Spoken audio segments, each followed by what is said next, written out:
Dernier meeting pour le candidat numéro 1 à la présidentielle du 27 décembre.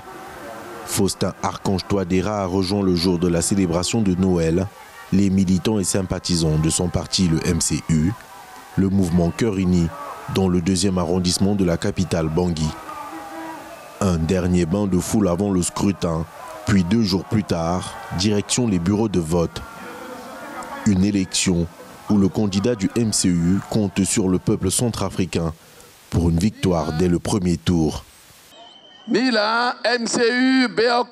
Le MCU a besoin du vote de la population pour continuer d'avancer. Le MCU a besoin de la confiance du peuple pour terminer ce qu'il a commencé. Si vous nous faites confiance, je compte faire bien plus que ce que j'ai réalisé jusqu'à présent.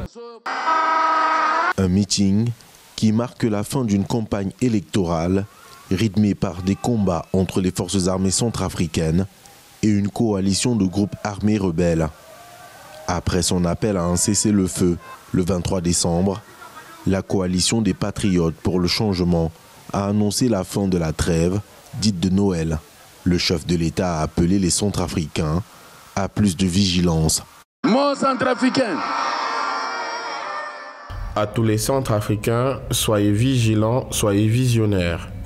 Soutenez l'armée nationale, soutenez la MINUSCA, soutenez les forces russes, soutenez les forces rwandaises afin qu'elles puissent garantir votre sécurité.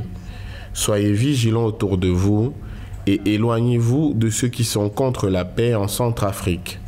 La coalition des Patriotes pour le changement, née le 17 décembre dernier de la fusion de 6 groupes armés, dénonce la participation au combat des mercenaires étrangers, notamment des troupes russes, du groupe Wagner et d'un détachement des forces spéciales rwandaises qui, selon la déclaration, opèrent de concert avec la MINUSCA et en dehors de tout mandat des Nations Unies.